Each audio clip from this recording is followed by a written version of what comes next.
gentlemen, boys and girls, monster kids of all ages, I'd like to welcome you to episode 484 of the podcast devoted to the classic and sometimes the not so classic genre cinema of yesteryear. I'm talking about the podcast Monster Kid Radio. My name is Derek M. Cook. I'm the writer, host, producer of this show. I'd like to welcome you to a week where we're going to talk about a bona fide classic.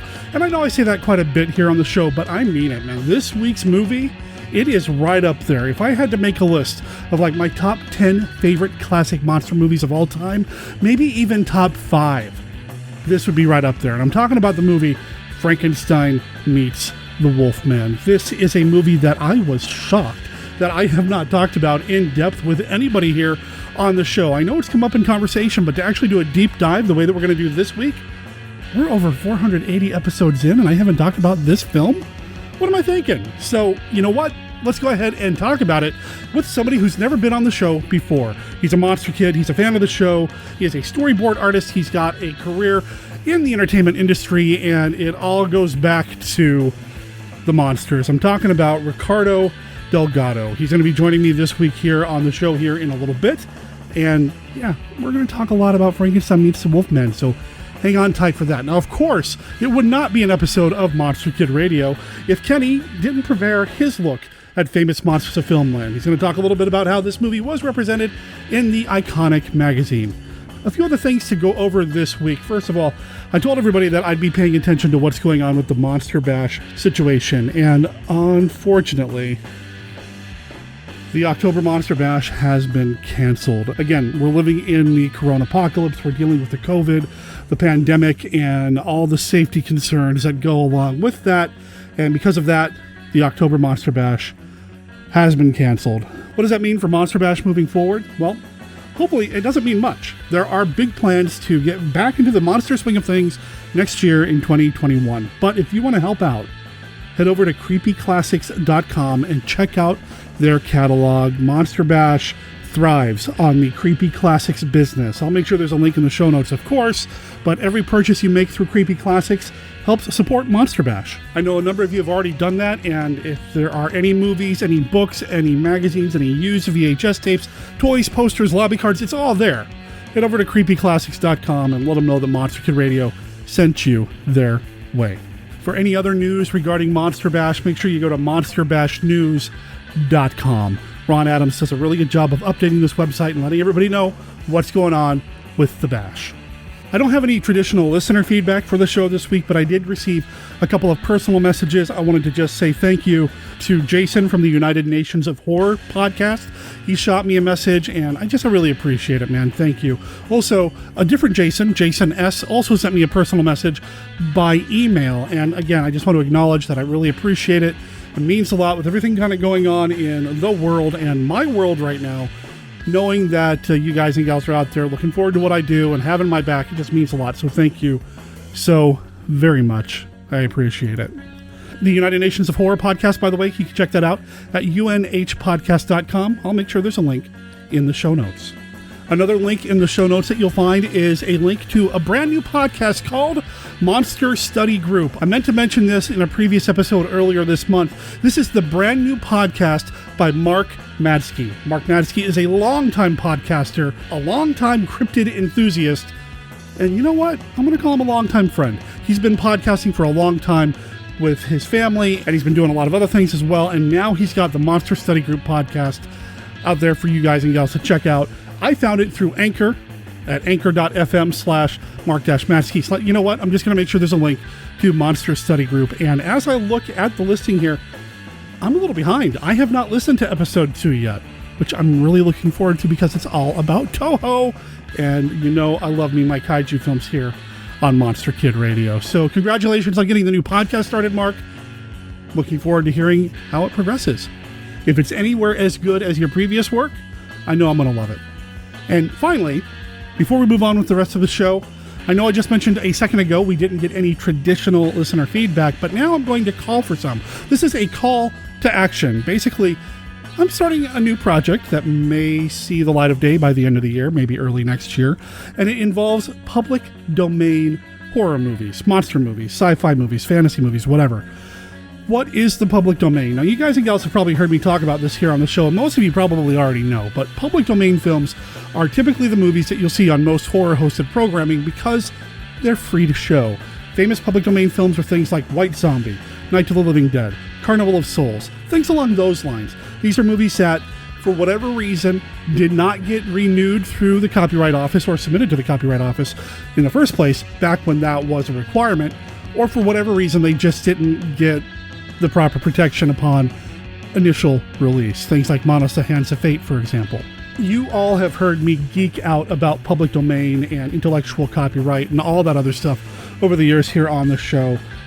I've even had some people ask me to do an episode about that, and maybe someday I will, when I feel like I know even more about it than I do now, because, man, it is a deep topic. But for now, I'd like to know from you what some of your favorite public domain horror films are. Like maybe your top 3, your top 5. I guess top 4 would be in there too. Public domain monster movies. Just drop me an email at monsterkidradio@gmail.com. Like I said, this is for a project that I want to maybe start working on by the end of the year, if not maybe the first half of 2021. I'd love your input. Okay, before we get on with the rest of the show, I want to let you know about the music that you're listening to right now. This is the song Log Jam. It is from the album The Return from Echo Lake from the band The Chewbaccas. They are a surf band based out of Valencia, Spain.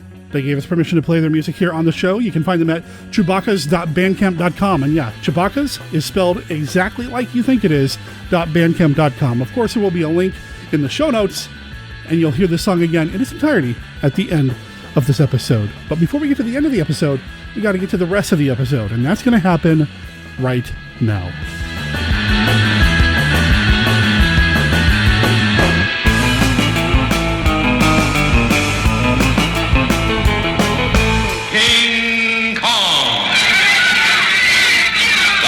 Picture of all time. Don't let him get me!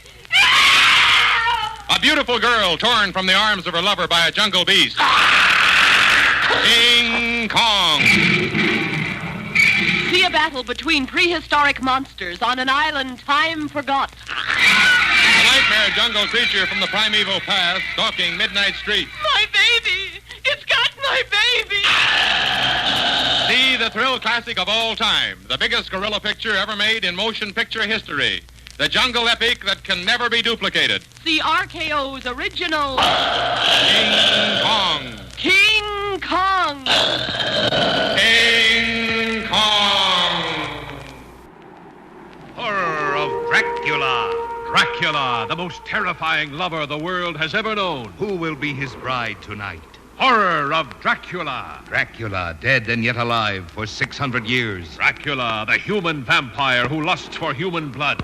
See Horror of Dracula. The greatest shock story of them all now achieves new heights of motion picture suspense. See Horror of Dracula and watch the fiend who rises each night from his coffin bed to seek the rendezvous that alone can keep him alive. See Horror of Dracula and watch those who came to destroy a monster stay to become his victim. See Horror of Dracula. But don't dare see it alone. The chill of the tomb won't leave your blood for hours. Horror of Dracula. All new and in flaming Technicolor. Annual Halloween party canceled? Haunted house shut down this season? Then come to the house party that no force can stop. The House of Frankenstein. The Supermates are throwing their annual bash no matter what and inviting some of your favorite horror stars. Lon Chaney Jr. Anyone who enters here without my permission will be considered a trespasser. Lionel Atwell. By heaven, I think you're a worse fiend than your father. Christopher Lee. Don't use long words, Inspector. They don't suit you. Evelyn Ankers. We haven't been able to contact Count Alucard so far. Peter Cushing. I've told you before, there are times when you shouldn't be alone. Bela Lugosi. He's mine. He don't belong to you. You go away. Barbara Shelley. There have been 7 murders committed in the forest of Bandorf in the past 5 years. Basil Rathbone. But of course I know who did. Haven't you heard? The monster. Kiefer Sutherland. Maggots, Michael. You're eating maggots. How do they taste? And Boris Karloff. Plus a few party crashers. Notice anything unusual about Santa Carla yet? No, it's a pretty cool place. If you're a Martian. Or a vampire. And some amazing friends. Frankenstein! Poor thing! Let them take care of your friends, my dear. I'll take the robot. You take the wolf thing. Good. I've always had a way with animals. So RSVP to fireandwaterpodcast.com, iTunes, or Spotify, and don't miss the one Halloween party you can count on to be scary, in a good way, not the 2020 way. The House of Frankenstein. Hello there, Monster Kid Radioheads. This is Kenny with a look at Famous Monsters of Filmland. Today's film, Frankenstein Meets the Wolfman, was first featured in Monster World number 3 from April of 1965. This issue was later officially labeled as FM 72 to bring FM closer to the 100 milestone. The article was 4 pages long with 4 photos. It began with this intro. Earlier, Universal Studios had given us The Wolfman and Ghost of Frankenstein. Then, in 1943, screenplay scripter Kurt Siodmak brought the 2 famous characters face to ugly face in the fast-paced Frankenstein Meets the Wolfman. Bela Lugosi, who had originally been screen-tested for the role of the Frankenstein monster in 1931, at last, a dozen years later, doffing his cape of Dracula, became the creature created by Karloff. Lon Chaney recreated his role of Larry Talbot, victim of lycanthropy. A fairly detailed synopsis follows, but ends way before the end, and the article concludes with this quick exit. Thrills and action in the remainder of the story, which will be told in a more complete form, either in a future issue of FM, or perhaps as a complete picture story magazine like the current Curse of Frankenstein, Horror of Dracula. Suffice it to say that before the film is through, Larry meets up with Frankenstein's monster. Lionel Atwill also puts in one of his excellent appearances. There is a mad lab experiment, an explosion, a ferocious fight between the man-wolf and monster, and a bursting dam. FM did not keep its promise. Frankenstein Meets the Wolfman did appear again in FM 42 from January of 1967, and the same article was featured in FM 96 from March of 1973. It was a 7-page photo spread featuring 20 pictures with corny captions. That is all for this week's look at Famous Monsters of Filmland. We will have more next week. For MKR, this is Kenny saying adios. No! Sheer stark terror grips you in underwater 3D in Creature from the Black Lagoon. The most terrifying monster of the ages rises from the sea, raging with pent-up passions. Making every man his mortal enemy, every woman's beauty his prey. Creature from the Black Lagoon. In 3D, starring Richard Carlson and Julie Adams. Every horrifying scene leaps out of the screen right at you. A Universal re-release, rated G. The Mysterian! The Mysterian! The Mysterian!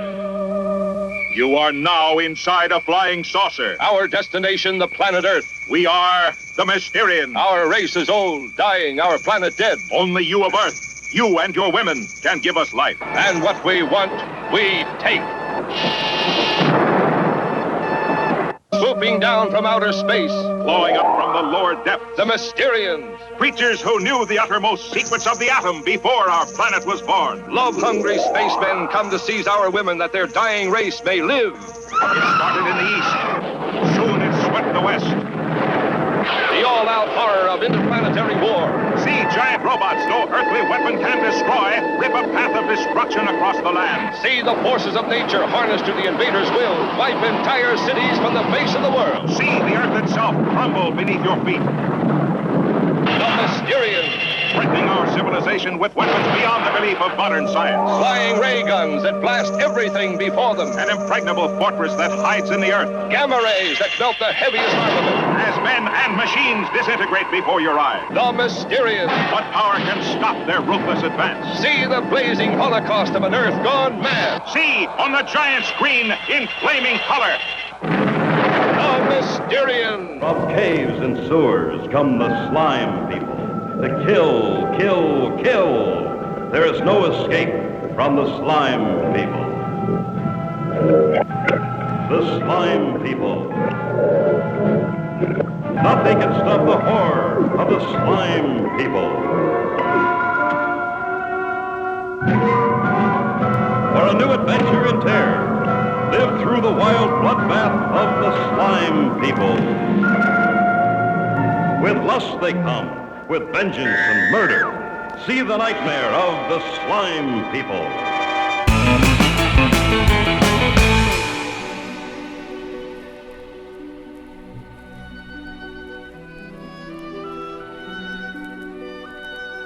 This is Count Vlad, but you may recognize me by my more familiar name, Count Dracula, and I'm here to offer you a friendly warning. Derek and his guests often get excited, and occasionally this results in revealing key plot points of the movies they're discussing. In your parlance, you might call these revelations spoilers. You know how the children of the night, monster kids, can get sometimes. So consider yourself warned, and don't come begging to me to kill them for their transgressions afterward. I have more pressing issues to take care of, like that pesky Van Helsing. These days, everything's a hot mic, right? And I speak from the heart for all this stuff. You know, you can start recording now, man, as far as I'm concerned. Like, Monster Kid Radio is just a tremendous avenue for people like me who grew up. I grew up in the early 70s, and so I'm not a perhaps classic Monster Kid. I'm more a 70s Monster Kid. But definitely the infatuation from 7 to 8 years old on, it just grew and grew exponentially. So I'm always really eager to tune in for each of your episodes. Right on. And I did hit record, and we did get that, and I'm going to open the show with that. I'd like to welcome to the show, listeners. You've been listening to Ricardo Delgado. How's it going, man? It's going well, dude. Just happy to be here. Happy to talk about childhood monster memories and Frankenstein meets the Wolfman. Honestly, my favorite of the Universal monster movies. The absolute favorite. That's high praise. It's right there. And you know what? It goes back to being a kid somewhere between 7 and 9 years old and being at the drugstore, and I had $5 in my pocket. And which Aurora monster kit do I buy? Do I buy the creature from the Black Lagoon, or do I buy the Wolfman? Tough life decisions right off the bat. And I chose the Wolfman, but to this day, it is a toss-up because those two are my favorite Universal monsters. The Mummy is the third, and here's where my kid perspective comes into it. As a kid, I loved the Boris Karloff Mummy, but I also love the Mummy in them other movies, if you will, right? Because I hadn't sorted the Carice Mummy movies out yet completely, but I thought they were cool because I got more Mummy. I got more Mummy in those movies. And if you look at the Aurora Mummy kit of the Mummy, you'll see that in the hand that is bundled up, the back of that hand, the fingers are chopped off at the first intersection, the first knuckle. Okay. It's pretty cool. So there is the first sort of baseline test of my experiences as a monster kid. I adore the Boris Karloff Mummy film. I think it's fantastic. It is. But yeah, you're right. Yes. The other ones, you get even more Mummy. The more traditional Mummy, you get more Karras action. You get Lon Chaney Jr. in the bandages for some of them. I mean, it's just fantastic. Well, and then there's that shot where in Mummy's tomb, or is it Mummy's hand, where he looks at you and he has no eyes. And, yeah. You know, as a kid, I was like, okay, that's pretty cool.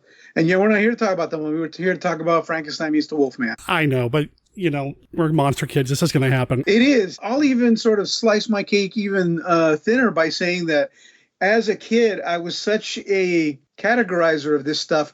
I took the creature, and as much as I love the creature, I immediately said, okay, the creature is more, he can't fight Frankenstein and the Wolfman. He'd have to fight the Mole Man. He can't fight the other Universal monsters because he is geographically closer to the Mole Men and them and the giant mantis, and there goes my monster kid logic running away with me. So, well, you know, that makes sense though. I mean, the creature, and you know, you've listened to the show, Creature's my favorite film.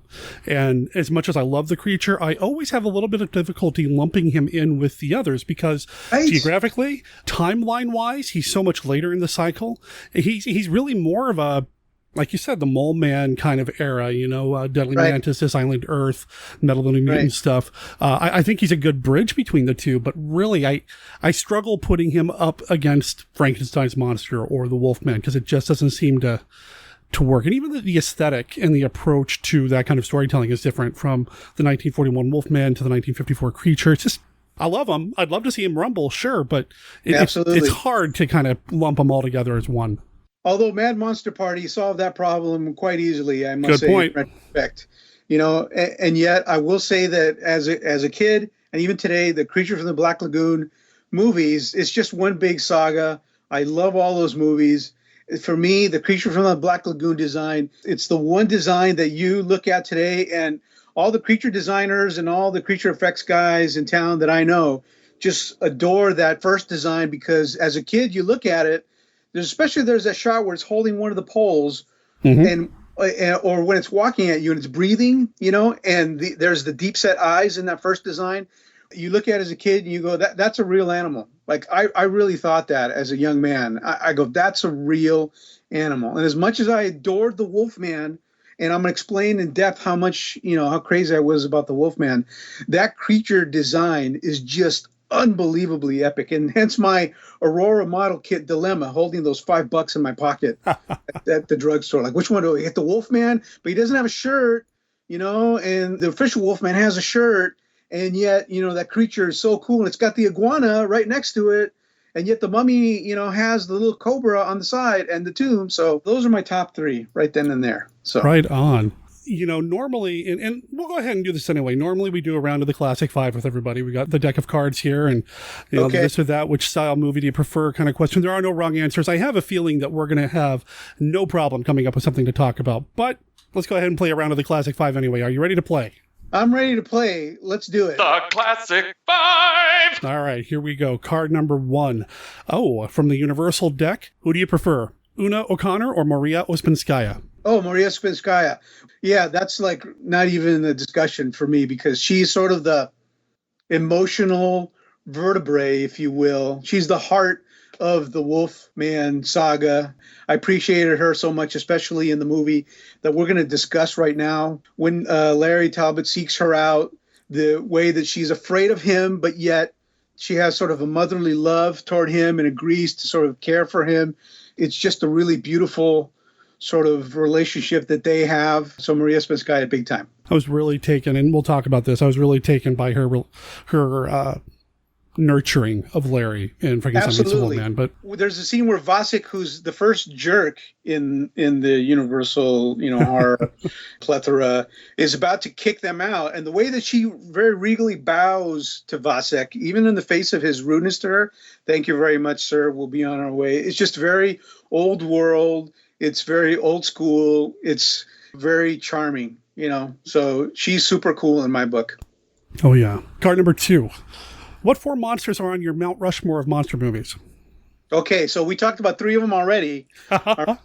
Okay, so is this just restricted to only the Universal monsters? Up to you. Up to you. Okay, I'm going to say the Wolfman, the Creature from the Black Lagoon, the Caris Mummy, and in an upset, the Sayer of the Law from Island of Lost Souls, because that movie is completely underrated.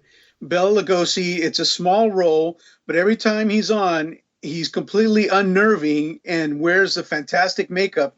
And just in general, that movie deserves much more praise than it has been given in my book. It's, like you said, completely underrated. I'm right there with you. And the Blu-ray that Criterion put out a while back, my God, is gorgeous. It's so cool. I cannot recommend that enough. Absolutely. My kids gave that to me a couple of Halloweens ago, and it's just a treasure trove of information. There's a pretty sweet interview with John Landis, Rick Baker, and the legendary Bob Burns that you should not miss. And they shot the heck out of that film. And that's a film term, which means that they spared no expense, and that's just an amazing picture. So there you go. There's my 4 right there. There you go. That's interesting pick. I like it. Thank you. Card number 3. What classic monster movie is a must-watch for you on Halloween? Well, are we going to go back to Frankenstein? No, we are. We are. But I would also throw in there King Kong, because as a boy, you know, before 1977, I would say that Frankenstein Meets the Wolfman and King Kong affected me even more as a young boy, somewhere between 5 and 7 years old. And it exposed me to dinosaurs. And I consider King Kong the myth of the early 20th century. And that is pretty much a perfect film. I adore that picture. I can watch that nonstop at Halloween, and yet it's much more than a horror movie. It's sort of a cultural examination of where we were as a society back then. It's a rip-roaring adventure. It's an exposure to paleontology at the time and the whole Beauty and the Beast angle. And to this day, it's kind of hard for me to watch the end of Kong, to watch him getting gunned down because of the incredible animation by Willis O'Brien and Pete Peterson and everybody else. So awesome film. So that one. Yeah, they brought Kong to life, man, and it wasn't his fault. It wasn't his fault. So many of these monsters, they are monsters, they're doing bad things, but Kong's just, we did that to him, Yeah, they did it to him. Okay, so right there with Kong is the Emer from 20 Million Miles to Earth, which is sort of Kong Jr., if you will. And when I was a little kid, again, I was sort of into sports as well as monster movies. And one year for the NCAA tournament, I did a Ray Harryhausen basketball / monster fight bracket, and King Kong eliminated the Emer and then was eaten by the Rhedosaur. So the ultimate winner of that was Talos, who had the sword to defeat the Quintupus it came from beneath the sea, and that's how that all worked out. So, okay, but anyway, we're talking about Halloween. I digress. I love that you called it the Quintupus, though, because that's really what it is. It kind of, that's what it is, and it's too bad that puppet did not survive, and I kind of wish that Ray had been able to sort of just keep his puppets a little bit more instead of sort of move along and use one for the other. But who am I to sort of besmirch the great Ray Harryhausen, right? True. Yeah. Yeah. So, but if I was going to say like outright scary movie for Halloween, I would say the Carl Dreyer Vampire these days is one you should not miss for Halloween. That's a good one right there. Yeah. So I gave like 4 answers in one answer, but hey, that all works. Thank you. I appreciate it. It's partly my fault because I kept egging you on. So. All right. Speaking of King Kong, though, here's the next question. What classic monster movie would you show as part of a double feature with King Kong? Probably the original Godzilla, only because I feel like that's an evolved, pardon the pun, response to Kong. Kong begat the release of Kong in the early 50s, and that begat the Harryhausen Beast from 20,000 Fathoms, another movie I adore as well. And then that movie kind of begat Gojira. So I think that those two are kind of hand in hand. Those two giant monster movies were really important for me. As a kid, I grew up with the Raymond Burr version, of course. And then when I saw the DVD with the original version, I was just impressed by the depth that film was able to convey. It's much more, again, kind of like Kong. Gojira is much more than a monster movie, if you will. Yeah, forgive me for saying that, because I think no, you're right. We all just adore the monster movies, but the messages in those two films are just pretty incredible to me. One of my favorite things about looking at these movies is we come to them for the monsters, right? But we do. If you really start to look at them, kind of look in the background, look behind what was motivating, what was going on there, you see all these different things in King Kong and Gojira, in the Wolfman. You can see all these things in here if you really look, or you can just grab some popcorn, turn off your brain, and enjoy a monster movie. So I love that they're so versatile in that way. I agree, and that's why out of all the human characters in the Universal monster universe, I loved Larry Talbot as a human being, because he was one of us. He was a regular guy. He was just, in the wrong place at the wrong time, if you will. But yet all he wanted to do was do the right thing as much as possible. And I had great empathy. Dracula's kind of a bad guy. The Frankenstein monster, that was the interesting thing about, he kind of didn't know which way he was going to roll from scene to scene. And that made him sort of an intrinsically interesting character. But the Wolfman, Larry Talbot, I had empathy for him deeply as a boy. All right, so I'm going to dip back into the Universal deck for our final question. Dwight Fry as Renfield or Fritz? Man, right off the bat, I'm going to go Renfield, just because he might be the quintessential Renfield. Fritz is pretty cool, although, There's the whole dropping of the brain thing that kind of throws it Renfield's way for me. I do love Renfield, and I do love my Lugosi Dracula. And for me, when you think of Renfield, and we're going to discuss Dwight Fry in this film as well. Dwight Fry and Universal horror just kind of go hand in hand.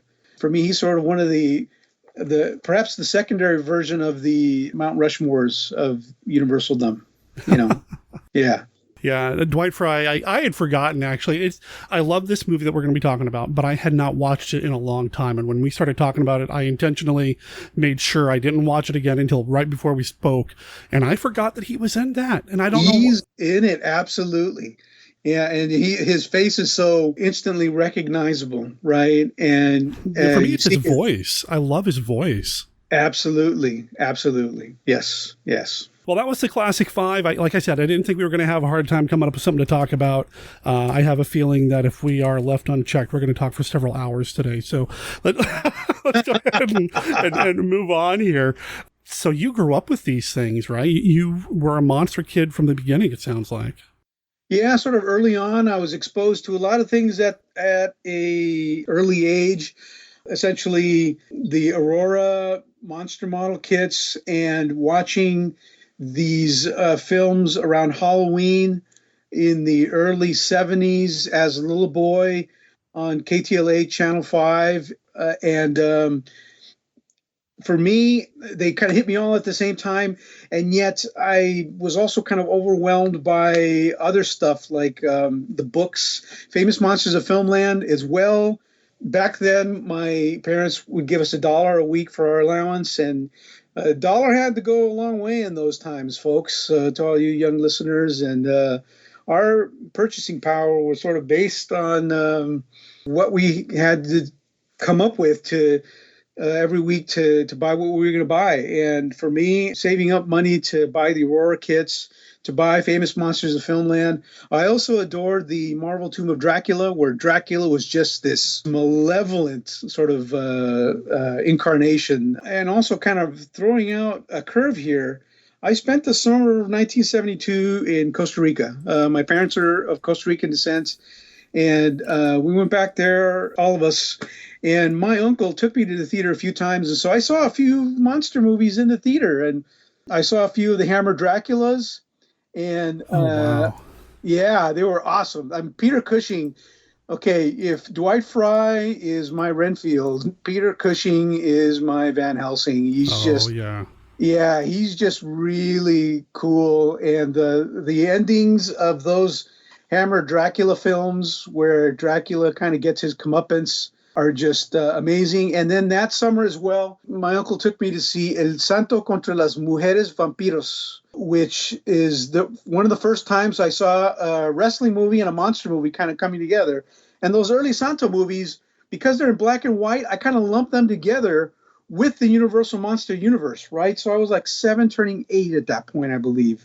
And lastly, I'll say that summer I was exposed to a show called Sombras Tenebrosas, which in English is translated to Dark Shadows. So, so I kind of lumped all those together, and I just thought they were the coolest thing in the universe. And so I started buying everything I could monster-wise. And so back then you could get the Weekly Reader was sort of a newspaper that kids would get. You could order books through Scholastic Books, and there were monster books called Great Monsters of the Movies by Edward Edelson, or same title by Robert K. Davidson. But I loved a book called Movie Monsters, Monster Makeup and Monster Shows to Put On by a fellow named Alan Ormsby, who I'm friends now with on Facebook.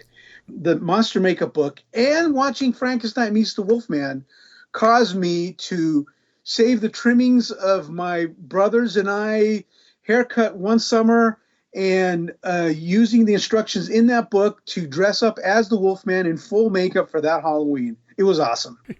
Yeah, it was cool. That book was really cool because it taught us to buy rubber gloves and glue the hair onto the gloves and paint the nails black. And it was an adventure in makeup. And for for 1 year. I wasn't the Ben Cooper Wolfman. I was the Alan Ormsby, Lon Chaney Jr. Wolfman for Halloween. It was pretty cool. Right on. Alan Ormsby, writer, Children Shouldn't Play with Dead Things, which is a cult classic at this point. Just all sorts of great. And I've got that book too. I've got a copy of that book around here too. And I love these older books from like the 60s, 70s, and even early 80s. Right. That are monster books, because I imagine it's the only thing people had. These books and these magazines, and that's it. You didn't have the internet. Movies weren't shown 24/7. We didn't have the internet, and these monster movies were only on essentially once a year or at midnight, right? Back in the day. And so I remember every Saturday we would go to the market and we get the TV guide. And when we'd go home, I'd pour through the TV guide to see which, if any, monster movies were playing that week. And when Halloween came around that month on KTLA Channel 5 here in Los Angeles, it was a plethora of monster movies from 8 to 10. 10 o'clock was the news. And when Frankenstein Meets the Wolfman came along, I was hooked. That's the double coupon of monster movies right then and there. 2 for 1. And it was awesome and still is awesome. You now have worked in Hollywood in the entertainment industry as well, right? Yes, I have. I've been a storyboard artist, concept designer for film for the past 25 years. I am working on a secret Disney project at the moment that I can't talk about, but to kind of give a few lowlights right off the bat, I'm part of the Star Trek franchise, the Disney feature animation franchise, the Fox Marvel film franchise history or legacy, if you want to place it. But I will say my favorite memory of that time in my life, and even today, is the 5 or 6 years I spent cumulatively on the Universal lot so I could go off and tour and hang out on European Street and just relive my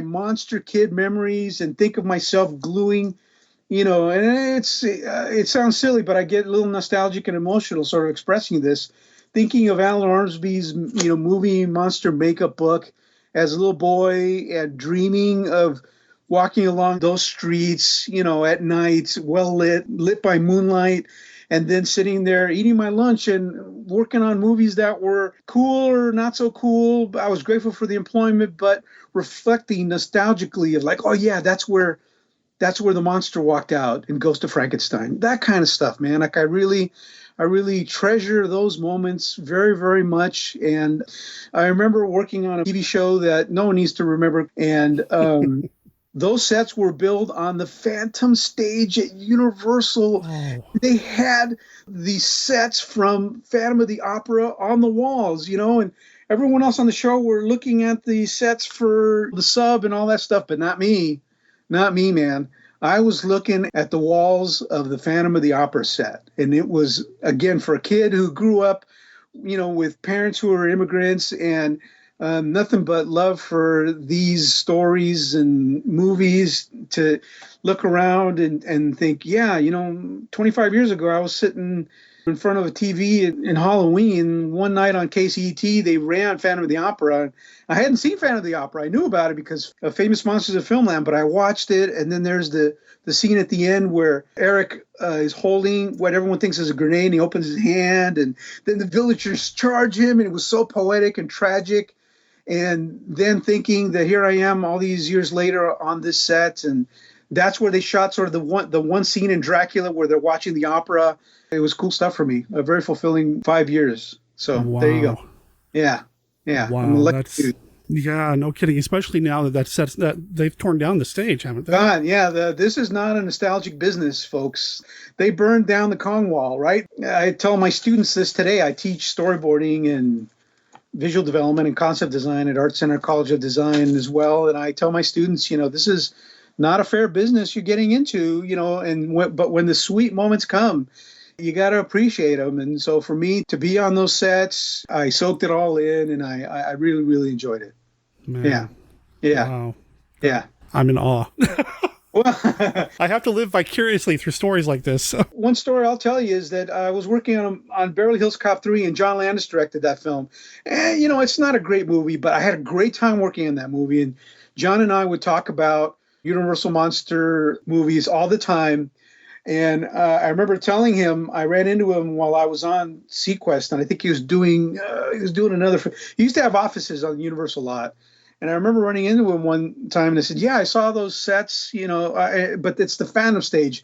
And he kind of leans over and he goes, "Ricardo, that set is haunted." And he kind of winks at me, and I think everyone on the lot loved telling that story. Is probably raccoons. Another cool story about that lot is a lot of people don't know that there's a lot of wildlife on the Universal lot. And there's deer and coyotes. And I remember once on Apollo 13, our bungalow stunk to high heaven of skunk because there was a skunk underneath the floorboards one morning. And the more we walked around, the more it kind of stunk. And so that's just kind of one of those was sort of trivial stories that for me was a lot of fun. The idea that everyone just kind of played up the idea that the Phantom stage was haunted when it was probably, raccoons and possums. So there you go. It's more fun to think about the ghost of Lon Chaney running around, though. Come on. Hey, very much so. And you know what? Possums make sense on Universal stage, especially in light, right? In the light of the original Dracula. So there you go. Good point. Yeah. Good point. The movie we're talking about, Frankenstein meets the Wolfman. You already called it like the 2-for-1 coupon. It's the double coupon of monster movies. And I think as we talk about it, one of the things that I can bring into this discussion is my experience as a storyboard artist and a conceptual designer. It gives me a deeper appreciation of this film. And right off the bat, I'm going to say that there's a few shots in this film that just continue to knock me out today. And in addition to that, and of course, the great, just classic makeup in this film that has been discussed by greater, more experienced makeup minds than myself, the sets in this picture are just really, really impressive and cool. And there's a few what we'll call reuses in this film as well that are very clever. So I theorize that they're reuses, but we'll dive into that. This was the first time a couple of these monsters ever really got together and did something. I know we would have a vampire-werewolf combination, Return of the Vampire, later that year. Right. But this was the first time we really saw these two iconic monsters of any kind really kind of rumbling together here. We got the Frankenstein monster played by Lugosi, who I think did a better job than a lot of people give him credit for. I agree with that. And of course, Lon Chaney. And I will say that if I had the opportunity to jump back in time, I would not fix anything drastic, but I will storm the Universal offices and demand, number one, a sequel to Dracula. Okay, number one, right off the bat. And then number two, in between The Wolfman and Frankenstein meets the Wolfman, it would have been nice to have a direct sequel to The Wolfman as an interlude. And yet this is a tremendous sequel to both The Wolfman and fits in very, very nicely in the continued saga of the Frankenstein monster as it relates to the Universal monster films. Yeah, I mean, it really does kind of bridge the gap. It takes us in a completely different direction. I mean, the Frankenstein and Dracula, they're from the 30s, right? Right. 31 is when the first of those two films came out, and then you have Bride of Frankenstein, Son of Frankenstein, and Dracula's Daughter, which, again, another underrated film, Son of Dracula. Very underrated. Absolutely. If you guys, whoever hasn't seen Dracula's Daughter and loves Universal monster movies, you're missing out. That's a good one as well. Absolutely. Hands down. And I've talked about that film before here on the show. And I mean, it's one that I could talk about again, and one that I really recommend people check out, or at least give a second chance. Yep, absolutely. And yet I will say that this film starts off with, in my opinion, one of the great sequences in all of these films, with the cemetery in Llanwelly. And that set is one of the most impressive sets in all of those films. The grave robbers breaking in, and there's a camera move that sort of happens as you move over the cemetery. And in the distance, in that set, you can actually see a bridge, which is just really, really impressive and knocks me out to this day. And I've talked about this before, and I'll say it again. Years ago, I used to do like a zombie movie podcast, and I watched a lot of resurrection scenes, but I will say that Frankenstein meets the Wolfman, hands down, has the best monster resurrection scene I've ever seen. Hands down. That sequence with the grave robbers and the moonlight coming in through the window of the tomb and everything, it's just spooky, atmospheric. Everything is just perfect. Absolutely. If you look very carefully during that opening scene, you'll see that, as you just alluded to, the shot of the moon going up the body of the buried Larry Talbot. If you'll look very closely, he already has the Wolfman claws in that shot, and that's very creepy as well. And the shot where he reaches up and he grabs the grave robber's arm just freaked me out. It's just an incredible sequence. It Absolutely. really is. It really is. If you take nothing else away from this film, that's what you need to take. Just that's it. That sets the tone for the whole thing. It really does. It's shot beautifully. When you watch them breaking in through the top, it's a really impressive interior set. You actually see the names of other Talbots that were buried as well. Martin and Elizabeth Talbot, 1837 and 1845. There's definitely a history there. I will say that there's a shot of them spilling the lamp, and the set is supposed to catch fire. And when you then find a victim later on in the story, there's no evidence of fire. But we don't need to worry about that, okay? Don't worry about that. We love this movie, and you just need to go along and enjoy this ride. Yeah, it's not even something I've ever thought about. It's we don't need to worry about it. It doesn't matter. Yeah. Nothing but love here. Nothing but love. Absolutely. And with Talbot coming back to life, I guess, being resurrected, Chaney did not miss a beat. I mean, he is right back to that man who is tortured, doesn't want to be alive, but doesn't want to hurt anybody else. And it's such a deep performance that underlines everything else that he does in this film. It's true. And I will say that watching it the other night, you see a lot of things every time you watch a movie. He looks like his dad a lot in this movie. I don't know how to explain it. Maybe it's the first time I noticed it, but there's a few scenes, especially when his hair is sort of parted in the middle. When he wakes up, that second night, he looks a lot like his dad. It's really cool. And I will say that those scenes later on, when the constable finds him unconscious in the alley, it's the same constable that he attacks later, if I remember correctly, as the Wolfman. Those first few scenes with the doctor and the inspector, those few scenes where you sort of the story explains what a tragic figure Larry is, are just really moving to me. It just sort of sets up the rest of the picture. Structurally, you could look at this film and say, the first half is set around Larry's dilemma, reminding us who the Wolfman is and what his story was. And then there's the rest of the picture, which is him and Maliva arriving in Visaria, and the story of Frankenstein, the Baroness. I remember as a kid thinking, okay, is she the daughter of Henry, or is she the daughter of Wolf? And either way, as I got older, I realized she was the daughter of Wolf, perhaps, but pretty cool stuff. And she's great in the film, too. I mean, the rest of the cast, we already talked about Lugosi and Chaney, but Ilona Massey as the Baroness, Patrick Knowles is great, and you've got Lionel Atwill in here. As the mayor here, his scenes with Vasek, who's kind of the jerk in the story, are really cool. Like, he's a decent guy. He gives the Baroness and the doctor every opportunity to sort of try to prove themselves as protagonists. There's that really cool scene in the bar where Vasek says, hey, let's blow up the dam. And the mayor just says, hey, you're drunk. And he puts his glass down and walks away. I just thought that was really cool. All the characters, even the people in the background in the bar or whatever, all the characters in this are so clearly defined and just kind of adds to the reality of everything happening around these two monsters that are going to be walking through town. It's one of the things that I really appreciate about the Universal monster movies, especially of the 30s and 40s, is that you've got these clearly fantastical things that could never really happen, but they're grounded in this sense of reality that makes them even more tragic when Larry goes through the transformation, when Frankenstein doesn't understand that he just drowned a little girl. These things that are so monstrous play so well in this sense of reality that Universal's created in this era of Universal anyway. And I just love it. Yeah, me too. When Larry and Maliva arrive in Visaria, there's a young lady working, I'll say, in Vasek's Inn, and she is the victim. She is the Wolfman's victim the next day, and that's the death that sort of propels the villagers to say, hey, who murdered this poor young woman? And I just thought it was a cool scene where Vasek sort of walks down one of the streets, one of the European streets on the lot, holding this young lady. and the crowd behind them. And I believe that's the first scene where you see Dwight Fry as well. And that's a great throwback to the scene from the first Frankenstein with little Maria being brought to town. It mirrors that and kind of reminds us of the lineage of the monster movies that we have here. And it's a wonderful connective bit of tissue to kind of link it all together.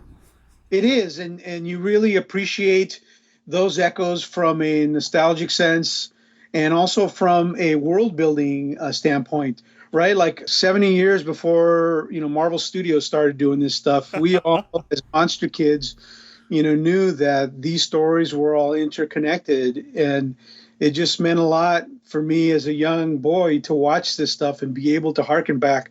Oh, like that's from the scene in the first movie, but this is sort of a different victim. But instead of the monster killing the young girl, this is the Wolfman's victim. I just thought that was really smart telling by the screenwriter and the director and the studio in general. Yeah, I mean, there's a lot of things that happen in this movie that are done in a very efficient way. The movie's not that long. It's just barely over an hour. 13 minutes of good stuff. They really pack everything they can into every scene, and there's no fat. I mean, they just get right to it, and it's enjoyable all the way through.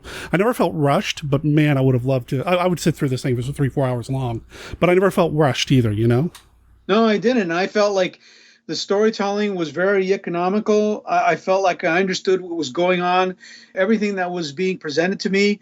And above all, I respected the atmosphere in which all of this was being shot. There's a few shots within the bar, the inn, if you will, that are just beautifully lit. You get a real sense of connectivity with the other earlier Universal films. And I just kind of felt like I wasn't being cheated, like I was really being presented with a serious attempt to further those first few stories. Sure. Yeah, I mean, and I think we all know that, these movies wouldn't have been made by Universal if they didn't think they could make a buck. So, I mean, obviously there's the business aspect to it, but they never forgot or they never sacrificed the art for that. Right. And I appreciate that so much because you're right. That bar set, that tavern set, oh my gorgeous. God. It's gorgeous. When they get to the ruins of the castle, I mean, that's just phenomenal. It's phenomenal. And I'm actually going to allude to the idea that geographically, and this is as a storyboard artist, there's a bit where Vasek points out the window of the tavern, of the bar, and then we cut straight to a really beautiful miniature of the ruined castle with the dam above, which of course is going to play a very important part in the story. But that miniature is big and it's beautiful. You could say it's a bigature, to steal a term from Peter Jackson films, because Water and Fire with a dead giveaway, as you know, for stuff to look like miniatures, if you will.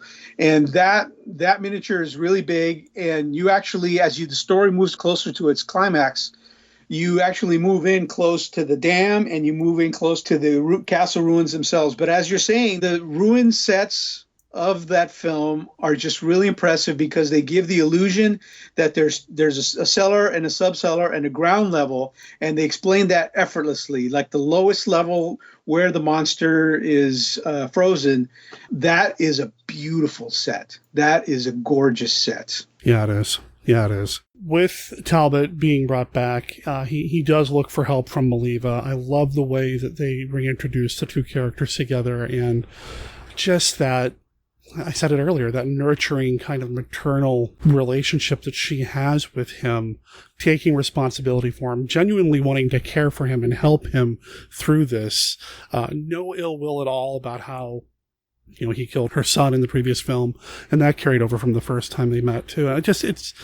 The relationship is so sweet, and I really wish we would have had more Maliva in future installments. I don't know how you would have done it, but I would have loved to see more Maliva.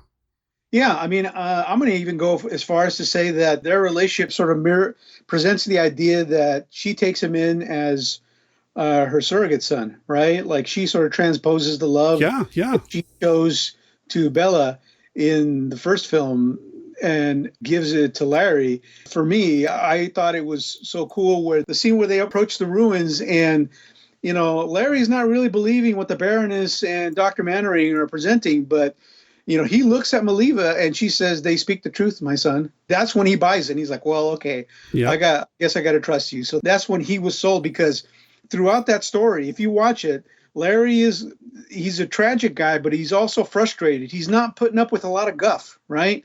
people that aren't listening to him, he doesn't have a lot of patience for it. He's more frustrated than angry, if you will. Yeah. The doctor doesn't listen to him.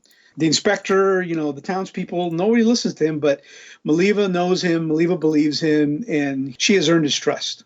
It's so good just to see those two together. I also like the relationships that we start to see form with Dr. Mannering and Baroness Frankenstein. And granted, they're not the focus of the movie, but I do like the way they start to interact and the way Mannering starts to fall under the Frankenstein curse. You just can't be a scientist and be around the Frankenstein woman without feeling like, hey, I can bring this guy back to life. And I like the way Mannering kind of starts to devolve into that too. It's subtle, but it's there.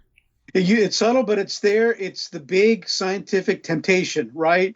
Do I or do I not? Mm-hmm. And he starts off earnestly enough. His intentions are very clear. And I think that that's one of the reasons that the Baroness sort of takes a liking to him, because he's just there. He tracks down Larry to do nothing else other than to help him. As you move into the second and third act, there's a final temptation that Dr. Mannering has, and he did not pass the test, but it sets up a heck of a third act. Let's put it that way. The setup for the third act is so cool because you kind of see the doctor's dilemma coming, and yet you understand because of the previous stories that that's a situation that is just too much for any scientific mind to, at least in that larger, the greater storyline, to resist. And it's really cool where the scene where they find Dr. Frankenstein's journal and he's reading from it, and the Baroness just kind of looks at him like, I've seen that look before, dude. And she gets the journal, right? Do you remember that scene? And he just closes it very gently, like, what are you doing, dude? Don't do it. He sees him coming all the way around the corner, he starts ordering new equipment, but, that's all part of the fun. That's all part of the fun. Oh, man. Yeah, no, the right? Recognition of what's happening. You see it coming, and yet it does make sense within the greater story. Is all these characters and situations and timelines interacting, and it's a great deal of fun for me. Can we talk about the monster? Can we talk about what Lugosi did with the character? What did you think of it? As I saw the rest of the Universal monster films as a boy, it kind of made sense to me that the actor that ended up playing the monster in the previous film then ended up playing the monster here. And I realized that for a lot of people, it's not the ideal portrayal, but I enjoy it. I think he's a cool monster. I enjoy Lugosi's performance. Yeah, I do too. And I've heard a lot of people talk about, Lugosi's the weakest of the four that play, the monster for the Universal. And maybe he is, because Chaney did a great job too. And of course, Glenn Strange is great. But there's something about Lugosi. I will always watch Lugosi. I've never seen a Lugosi film that I disliked. I'm solidly on Team Lugosi. I mean, he's the guy. I mean, he's one of the ones that I look forward to the most when I see a monster movie. Yeah, me too. In the previous film, Igor's brain gets put into the monster anyway. Spoiler. That's what I mean. Like, as a boy, once I'd seen all the films, I went, oh, okay. See, that's Igor's brain inside the monster's body.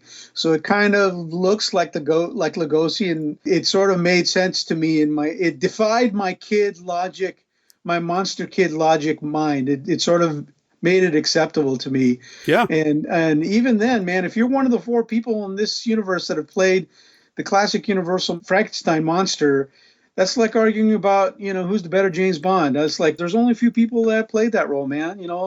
Good bully for you. That's the way I look at it. I do like the relationship, too, between Talbot and Frankenstein's monster. It's, Frankenstein's monster at the end of the previous film is, he's speaking. He's a little bit more, I guess, for lack of a better term, evil. I mean, he's Igor's brain, basically. He's got Igor's brain in there, yep. But in this film, he still seems a little like he needs somebody to kind of help him out and lead him along and lead him around. And I feel like Talbot really kind of takes on that role a little bit. And I enjoy the way he leads him through the ruins, trying to find the notes and all that. It's really sweet, almost. It's very sweet. From a storytelling structure, he is simply putting forward what Maliva has given him, right? So Maliva has given him empathy, and so Talbot is now giving empathy to the monster. And as we all know, when the monster senses that you're giving him empathy, he soaks that stuff in. He understands it. He appreciates it. Everything from The Blind Man's Hut to this film, like, you understand that the monster is very gracious and accepting of the empathy that Larry gives him. And it is a good relationship. It's pretty cool. In the beginning of the third act, you see them sort of, Larry hunker over in front of a fireplace, and then there's like a low angle, low lit shot of the Lugosi monster. And by God, that's one of the coolest shots of the monster I've ever seen in the series. You guys can all email me or scold me on Facebook. That's fine. But that is one of the coolest shots in that movie and in the series. Unbelievable. The lighting in this, the way lighting is ridiculous. And I have to go back as well to, there's the classic publicity shot of the Lugosi monster sort of standing above and choking the Wolfman, who's sort of clawing up at him. That, for me, is one of the seminal publicity stills of that universe, and one of my favorite monster images of all time. That is awesome.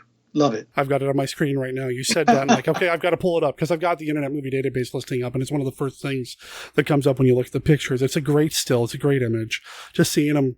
Oh, it's just this embrace, but man. Absolutely. And then there's the poster, which exaggerates it even more. But you know what? Give me that poster 7 days, including Sunday. That's just an incredible image. And I remember seeing that it might have been Famous Monsters for the first time. But yeah, that's the stuff that makes you want to go see the movie as a boy. Yeah, it does. Yeah. Yeah, if I saw that hanging up outside the movie theater, I would be first in line. It's a gorgeous poster. The coloring, the way it's colored, the way it's illustrated, you just don't see that anymore. You don't see that anymore. From a creature design standpoint, there's 2 or 3 different transformations. There's the first one in the asylum, in the hospital, if you will, where he transforms in front of what I believe is a plaster pillow. That came up, actually. We were watching this Saturday night as a group. There's a handful of us watching it, and that came up. Yep. Yeah, they made this like plaster or concrete cement, basically a brace for Chaney's head. Absolutely. And then there's the second on-screen transformation anyway, where he leans against a tree and transforms with his face leaning against a tree. But if you look carefully, he's already half transformed when he runs into that shot and just leans his face against the tree, which is another beautiful transformation. That leads me to, I believe, the third transformation, which is pretty much off camera, where you're on him and he's starting to change, and you cut away, and when you cut back to him on the table, he's already nearly fully transformed. And there's some ripple effects in that film during the transformation that really help out. And when you're 8 years old, that stuff is cinema magic. Just bliss. Okay, I'm 46 years old, and that's cinema magic as far as I'm concerned. Hey, I'm 55, and I'm right there with you, man. Right there. I was sitting there the other day going, wow, as I was watching it. Wow. I love Lugosi in the thing. I love Chaney here. There's nothing about this film that I dislike other than, like I said, I could sit there and watch it be 3-4 times longer than it is. Me too. It's just such a good, solid film and a great beginning to the universal shared universe, I suppose you could say. You could say that, absolutely. And I would also further that by saying that it's a good way to sort of define the term monster movie. Like, if you say monster movie to people, they're the classic singular films that come up. But this film sort of symbolizes and encompasses and encapsulates everything that's good and great about those films and that universe. Absolutely. Oh, yeah. Oh, yeah. I love that they finally brought them together, and it holds up so well. It really does. As a storyboard artist, I can tell you that there's a couple of shots toward the right before the transformation, and I call them Spielberg push-ins to my students. Okay. So there's one each for the monster and one for the Wolfman. And the one for Bella is ridiculously cool. Oh, my God. And here I'll bring up the notion, it's probably not new to a lot of the listeners out there, but maybe a few of them, that early on, this story was filmed with the idea that the monster was blind from the previous film. And in this film, that push-in is supposed to explain that the Bella monster, if you will, forgive me, can now see.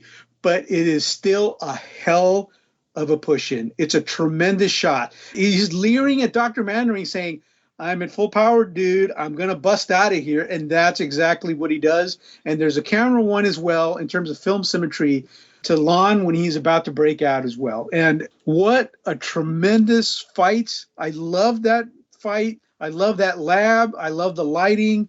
I love everything about that. The fight it's pretty short-lived. I know. It's so good. It is. The animalistic, not rage or anger, but just this, he's an animal. When Chaney transforms, he's an animal. And as an animal, he attacks this monster. And it's so well done. There's a couple of shots I'll bring attention to. There's one that's what's referred to as a Dutch angle. And that's where you get the camera and you either skew the horizon to the right or to the left, and it gives one side of the image strength and the other weakness, if you will. And early on, the Wolfman has tackled the monster, and the monster throws him back, and the Wolfman stands up, and that's a Dutch shot. And then there's another really cool angle where the Wolfman climbs up on top of one of the pieces of equipment, and the monster just grabs the piece of equipment and just flings it across the lab with the Wolfman on top of it. And that shot is just awesome. Just tremendous. Yeah, it's quite too short. Yeah, it is. Yes. Could it have gone for 10 more minutes and I would have been happy? Yes. Is it still awesome all these years later? Yes. It's fantastic. Again, we're intercutting 3 stories at this point. Four, actually. We're intercutting the fight with the monster, the Baroness and the doctor's escape, the ticking clock of the dynamite on the dam, and the crowd of villagers watching from afar, right? And so the way that those 4 storylines are sort of solved by editing at the end of that picture are just really, really sweet, culminated by that incredible shot of the tons of water just spilling down on top of the monster and the Wolfman as they fight. And first time I saw that movie, that film ended, and I thought, this is the coolest thing I've ever seen in my life. I was one satisfied customer at that point. It was like no fooling around. And so that's what I mean is like King Kong, and then Frankenstein meets the Wolf. This is all pre-1977, if you will, everybody. Like those 2 movies in those days, but especially, Frankenstein meets the Wolfman, that movie. And of course, it made sense. Like everything sort of ended, though the flood came down and destroyed the set. I knew, as a kid, that they weren't dead. I knew that they survived because, well, you can't, you have to disassemble the monster and you can't drown the Wolfman, right? You can't drown the Wolfman. It all just kind of wrapped up really, really nicely. Love that movie. Love it. Have I said that already? I love it. Oh, Yes. I think so. And I've been sitting here nodding along, which makes great podcasting, by the way. Just sitting here silently nodding along. No, I love when the water comes flooding into that lab. And I mean, there's a part of me that's like, no, the lab, but I know. But visually, it just washes it all away. And yeah, we know they didn't destroy the Frankenstein. They didn't destroy the Wolfman. He can come back. And fortunately, they do. We get to see him go at it a little bit more in future films, which is great. It was great. Absolutely. But this one really kind of set it all up. Without this film, you don't have House of Frankenstein, House of Dracula. You don't have Abbott and Costello running into them. Without this one, you kind of don't have any other of the big monster movies in the 40s anyway. That's right. Like, I think that the studio may have looked at this and said, well, what do we do with the Wolfman? It was a hit. And, what do we do with the monster? And putting them together kind of was a logical next step. And it worked out really well. And obviously the studio looked at that and said, hey, we made a lot of money. Let's do it again. So that's where I think everyone just kind of benefited from that. I enjoy the subsequent monster rallies a great deal, nothing but love for those. And yet to me, somehow this feels like the apex of that classic period. No disrespect to anybody. Like, I just really felt like this was a very satisfying story. Forgot about the song. If we could talk about the song really. Oh, I'm gonna get to that song. That song, it knocks me out. I go to the Monster Bash convention pretty regularly, and they always do this song at the bash. They have a guy come out in lederhosen kind of leading the song and a call and response with everybody. It's wonderful. And it's just, I can't think of monsters without thinking about that song because of it. It's tremendous. Really, and also thematically, yes. There's a line in there, basically it's a song about death. And there's a line that says, hey, you're going to live forever. And that's the line that sets Larry off that evening.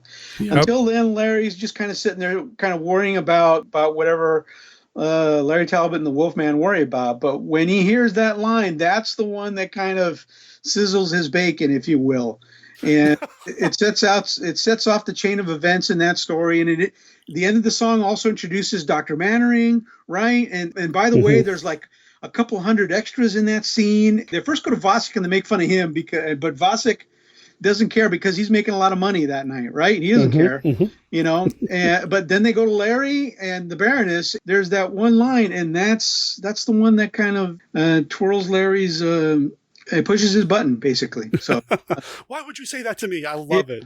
I love it too. He gets and so by the way, angry, Larry is a remarkably well-dressed man for a gentleman in Eastern Europe in the early 40s after escaping from a hospital. But you know what? Of course he is, because he's Larry Talbot. And he deserves, given everything he's going through, he deserves to dress however the way he wants to. So how about that? Give the man a nice suit. He's been going through a lot. Give him a suit. Yeah, absolutely. And you know what? If he wakes up the next morning in that really cool icy cellar set and he's got his shoes back on, and perhaps a different set of clothes, we're not here to worry about that or question that. We're here to just enjoy the fun in what's a really, really cool monster movie. The song, if I had to distill this movie into anything, I would definitely include that song in that. It brings you in. It's the set piece. Yep. You mentioned all the extras. Yep. The life there, this again, sense of reality that Universal is giving us. This is an actual location that you got to walk around on. I mean, it's... I did, and it's very funny when you watch the film and they leave the European street in Universal of Llandwelly, and then they have the montage as they sort of go through Europe. There's a couple of matte paintings in there and some back shots of Southern California in the 40s, and then they wind up in Visaria on the Universal lot, European street, which is pretty cool. And the set dressing there is just really, really gorgeous. And again, as a 55-year-old dude watching that and reminiscing about my days with Famous Monsters of Filmland in my hands. There was one morning I was eating my cereal and flipping through Famous Monsters, and there's a famous shot of Christopher Lee being impaled. I think it's in the back. And I was eating my Frosted Flakes back when I was allowed to eat Frosted Flakes. I remember my mom just walking by and just whisking that out of my hand, and that's the last I saw of that particular issue of Famous Monsters. And moms don't go along very well, everybody, by the way. So that issue was taken away from me because of the impaling, but I didn't care. I'd already read the issue anyway. So just a lot of sweet memories for me. Watching this movie, reflecting back on my career and my childhood. So it's got this sense of instant nostalgia for me. I didn't come to these movies until much later, but when I finally did, man, they filled in a monster hole in my heart I didn't know that I had, and there's this sense of, it's warm. It's a warm kind of embrace, these monster movies, especially the Universals. I agree. I love the Hammer films. I love what Corman did. I love Val too. Lewton movies. I love them all. Really, I have yet to see a monster movie I dislike, but there's something special about the Universal films that feels like a hug. Yep. Like I have grown to really appreciate the Val Lewton films, and on a sort of secondary note, the stuff that was accomplished in Cat People. Instead of the word counter, I'll use the word compliment. As a compliment to the Wolfman, that picture is really astonishing. I really appreciate it. And yet the Wolfman and Frankenstein Meet the Wolfman are just the sweet swing of my childhood when it comes to all that. I'm also going to say that last thought of the song scene, that's the first time we see basically the entire cast together. And it's kind of one of those story moments. The Feast of the Wine song sequences where you see most of the cast together. The story pivots at that point from being just about Lon and Larry and the Wolfman to being about the monster and everybody else. And I'm continuing to be astonished how easily the previous two films, the Wolfman film and Frankenstein film, their backstories are woven in through the story as we go along. So you completely understand where you are in terms of the previous two films as the story is being presented to you. which I think sometimes I crave when I read like a comic book now, or I watch an MCU film, or even some of the Godzilla movies of the 60s and 70s where there's like a shared universe. I crave that deft handling of bringing in the backstory without hitting us over the head with it. Right. I think this movie really got it. Yeah, it's a confident story. It basically says, you know what? We know what we're doing. If you want to keep up, that's great. But we got a lot of story to tell, and we've only got 113 minutes, so here we go. We're off. We're off and running. I'm also going to say that there's the sequence where the villagers are chasing the Wolfman through the countryside, and I'm pretty darn sure that's a redress of the cemetery set of the opening sequence. It does look like it. It does. I wouldn't be surprised. Yep. I wouldn't be surprised if it was. Yep, it's really cool. And, when you get to the ruins, there's the miniature of the ruins, but there isn't an establishing map painting of the castle close sort of to the castle, if you will.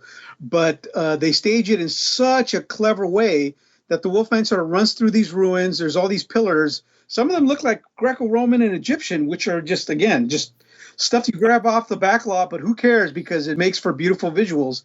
And then the Wolfman sort of runs in between this doorway, and he's beautifully framed. Then he just falls through the ground, and then he's in the cellar, and wow, is that set pretty cool. Yeah, when he's underneath there with the ice and everything, it's great. Absolutely.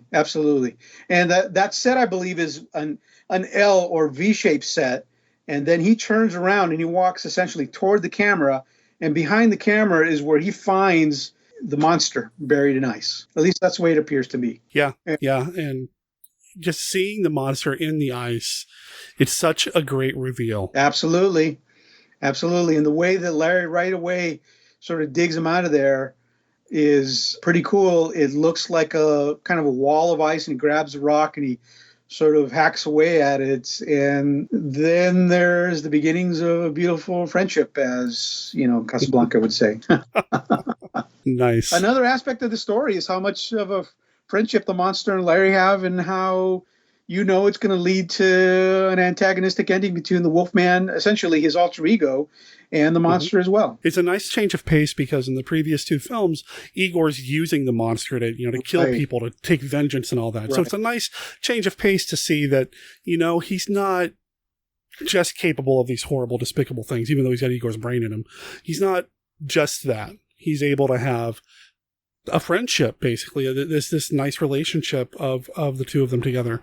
And I like that too. And the idea that Maliva teaches Larry to trust, and Larry then teaches the monster to trust, is very cool for me. You get that transition, not just of empathy, but of teaching. Then that leads to, again, that fireside scene where, Larry's there and he's sort of got his coat over his shoulders, and there's the monster. He's looming in the darkness, but, they seem very comfortable with each other. Kind of an added late story development. If you watch The Baroness, the way that she looks at the monster through the story is pretty interesting.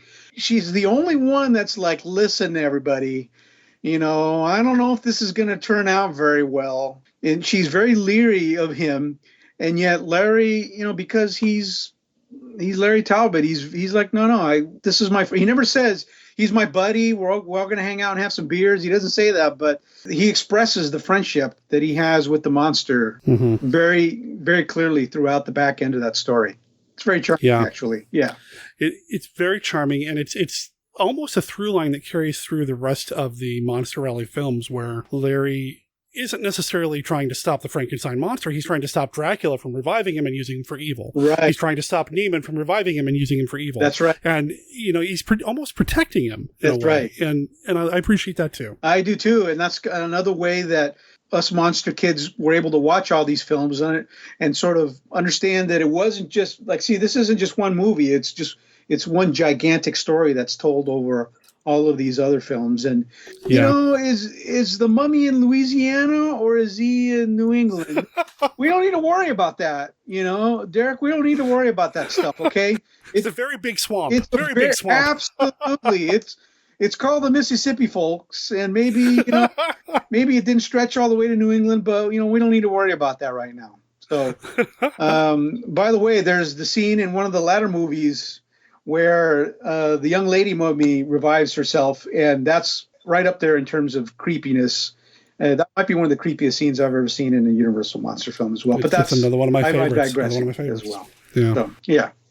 Yeah. Is there anything else we want to say about this movie before we start wrapping up? I feel like we've hit a lot of notes, and again, we could talk for hours about this. I'm sure we've even talked longer about it than the movie actually is, which is fine. It deserves it. Yeah, no worries. There's a shot of the monster and Larry early on where they're walking amid the ruins, and it's my favorite shot in the film. And as they're walking through the ruins, it's kind of a down shot, and it's one that Hitchcock employed in a few of his films, and sort of explains the vulnerability of characters, and it's very sweet.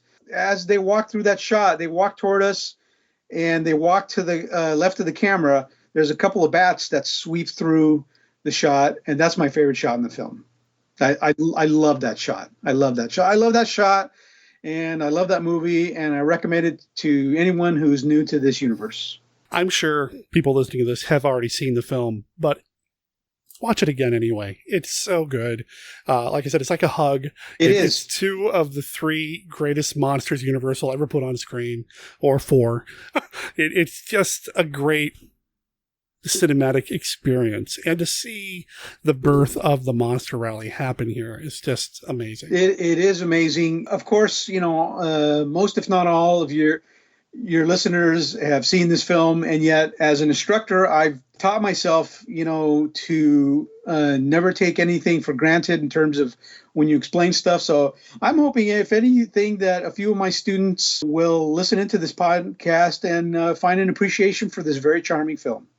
Hey, there you go. I like that. Yeah. So you are teaching now still with everything going on? Are you doing remote teaching? I teach at Art Center College of Design. I'm working on a top secret project at Disney at the moment.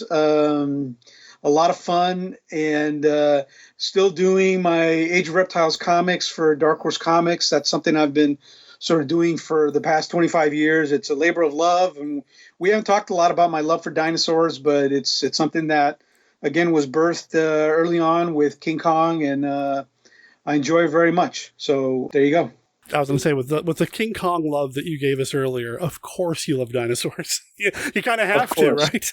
You kind of have to. That's one of those films for me that it's a perfect story. One of the things that saddens me is when modern audiences look at black and white films and they kind of say, well, you might say that's classic filmmaking, but it's kind of slower paced to me. And I just don't understand that kind of thinking. And I feel like if you're a young person and you look at films from earlier than when you were born, you just try to have an open mind and just look at the storytelling, whether it's framed in the way that you like it to be framed, or the pace is slow or too fast for you or not. Appreciate the story that's being told. I think that's a very important thing to state. Yeah, that was actually me. As a young kid, I was a Star Wars kid. I grew up on Star Wars and things like that. So whenever my mom wanted to watch like a black and white movie on some classic TV show, like, oh, Mom, that's boring. That's black and white. That's so old. Now, if I could go back in time and kick that little Derek in the butt, be like, dude, you're missing out on so much. Because absolutely, most of the movies I watch anymore are black and white because there's something about them. I try to present them to my students as capsules of that time period, and that helps, because context always helps. If you just roll it out there and you go, well, there's a movie, then they go, okay, well, I mean, what does that mean to me? But if you start explaining sort of the context and the history of cinema as it pertains to how that story is being told, and I find that helps as well. And just kind of one of the underlying themes of what I teach is the notion that you should always have an open mind.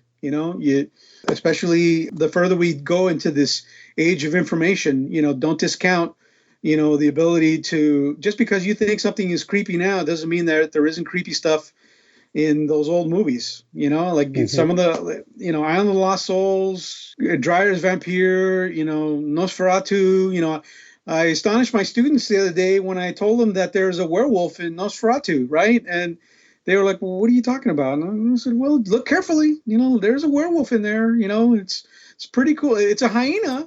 It's a hyena because that's all they had back then, and I explaining why there's armadillos and possums and Dracula instead of rats, and explaining the Hays Code and all that stuff, the ramifications of that. It just helps students to understand that, but it also gives them that understanding to appreciate these stories. You're preaching to the choir here, man. Again, I'm just sitting here nodding along. Yep. Yeah, no worries, man. Yeah, no worries, man. No, it really is. And I've said this before on the show.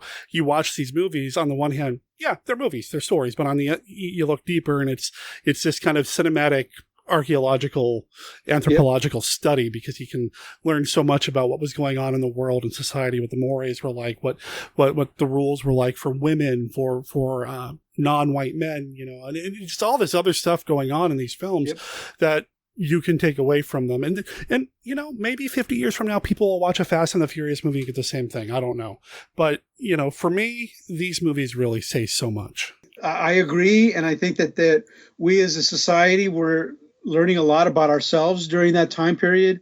The idea that you're talking about telling stories set in Eastern Europe during the middle and the aftermath of World War II is also kind of a fascinating lecture that you can have with students today. It's just one big bowl of information, and I enjoy sort of dipping into it all the time. And that's one of the things that I try to talk about and celebrate here on the show, in addition to just, celebrating the fandom of these things and chatting with fellow monster kids about these movies that we love so much. And this has been amazing. I am so glad we finally made this happen.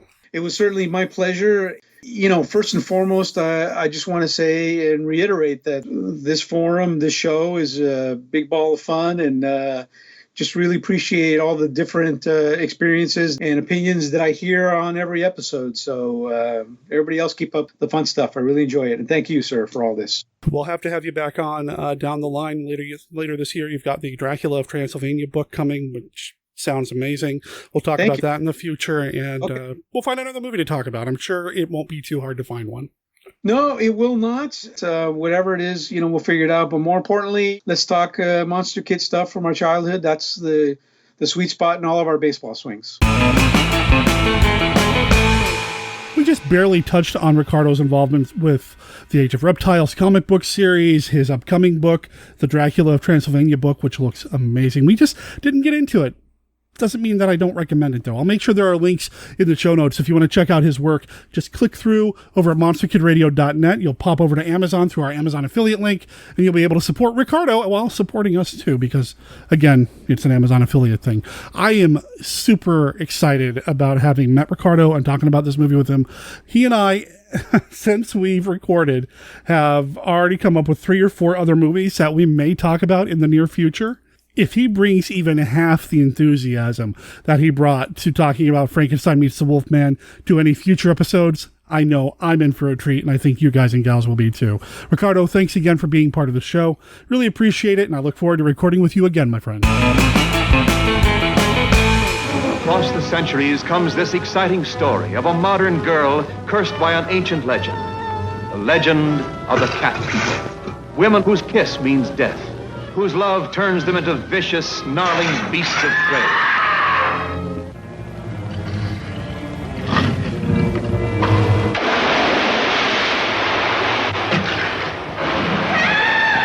Twice I've been followed by something that was not human, something that attempted to take my life. I believe that was the cat form of Irena. Why should she wish to harm you? Because I'm in love with her husband. It's shut now. Just a minute ago, it was open. It's locked. Leave us, Irena.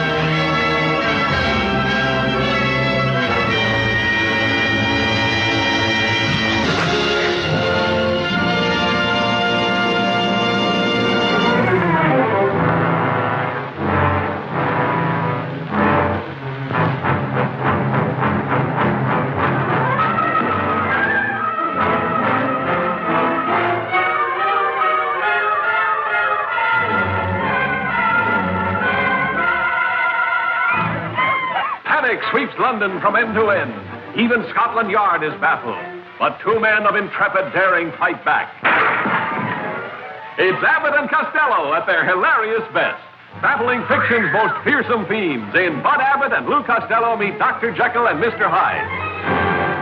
Co-starring Boris Karloff as Robert Louis Stevenson's fabulous double demon. Mr. Hyde will kill him. Mr. Hyde will kill him. With Helen Westcott, Craig Stevens, and Reginald Denny. Hey, stop It's like there's ladies present. Bud and Lou are tearing up the town, trapping the beast among a bevy of beauties, adding turmoil to terror in a house of horrors that would frighten even Frankenstein. Come on, Will. We can catch your monster. Give me a hand. Come on. And what a riot when they get funny notions from deadly potions. Hey, Slim. What? Those guys must be seeing things. Pay no attention to them, they're drunk. You know, there's always a way of... Sticky.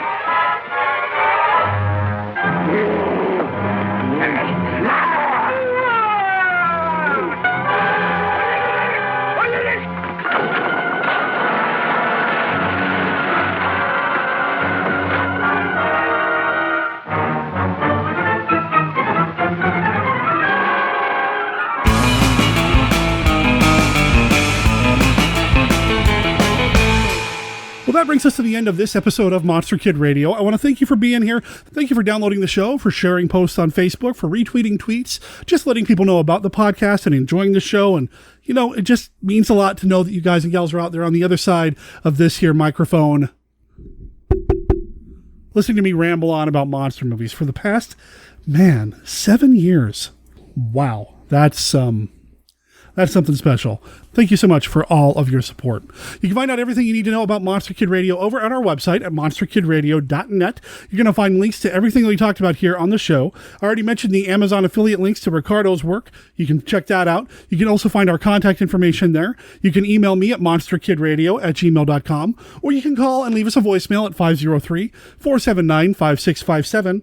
That's 503-479-5MKR. You can find links to our YouTube channel, my other YouTube channel, our Facebook page, our Facebook group, and our Twitter. We are all over the place. We even have an Instagram, but I don't really do a lot there. I really do need to, work on that a little bit. But we are on social media. Just look us up. You'll find us under Monster Kid Radio.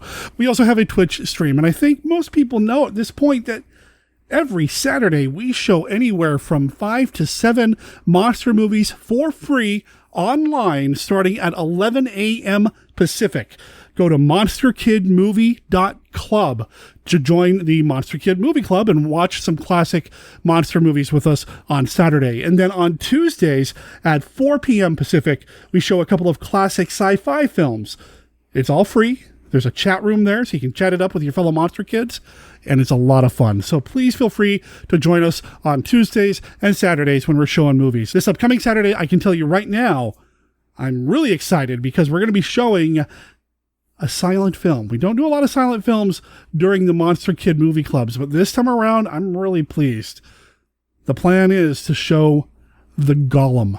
I love this silent film so much. It's one of my absolute favorites, and I can't wait to share it with everybody this Saturday. Again, 11 a.m. Pacific. Go over to monsterkidmovie.club. You can enjoy the pre-show, and then at noon, the movies themselves start. And again, like I said, live chat, all free, and I'll chat with you then. There's even an opportunity for you to win a handmade, stuffed with character. I'll make sure there's a link in the show notes so you can check that out and see just what I'm talking about. If we see you on Saturday, great. If we see you the following Tuesday, great. But make sure you come back here next Thursday, because the next episode of Monster Kid Radio is looking to be a good one. We have returning to the show my friend David Annandale, and David and I are going to talk about a movie that I have still yet to see. It's one that's been on my list for a very long time, and because I'm recording with him here in a couple of days, I will be watching it for the very first time. I'm talking about the movie The Flesh Eaters. This is Jack Curtis, director of the film The Flesh Eaters. If you can't stand the sight of flesh being stripped from a human body, please leave the room. There will be a 10-second countdown. 10, 9, 8, 7, 6, 5, 4, 3, 2.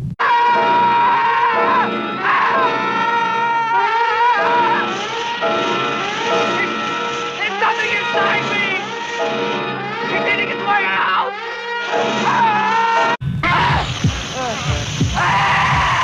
These things want flesh, any kind of flesh. And once they sense it, they'll eat their way through anything that comes between them and their meat.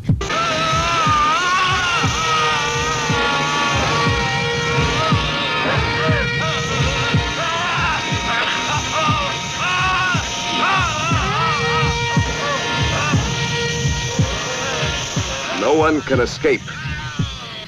The Flesh Eaters. Just listening to that trailer alone gets me excited. I feel like I'm going to see something pretty special. Okay, I hope I'm going to see something pretty special and then talk about it next week with David. Later on this month, I hope to have Stephen D. Sullivan back on the show. He's got a project that I want to talk about and promote a little bit. Plus, we have to announce this year's nominees for the Monster Rally Retro Awards. And, I don't do that with anybody but Steve. So I'm hoping to get that worked out schedule-wise here soon, too. I've got so many ideas about things that I want to do here on the show. I know that we've hit almost 500 episodes. I don't think I'm going to run out of ideas of things to talk about for at least the next 500 episodes here on Monster Kid Radio. I hope you stick around for the ride. Until next week, remember, the Monster Kid Radio is a registered service mark of Monster Kid Radio, LLC. All original content of Monster Kid Radio by Monster Kid Radio, LLC is licensed under a Creative Commons Attribution, No Derivatives 3.0 unported license. The song Logjam is copyright Chewbacca's 2019 and is from their album The Return from Echo Lake. You can find that album over at chewbaccas.bandcamp.com. You can buy the entire digital album for $5. Check it out. Let them know that you heard about them here on MKR. My name's Derek M. Cook. I'll talk to everybody next week if I survive the Flesh Eaters. Ciao.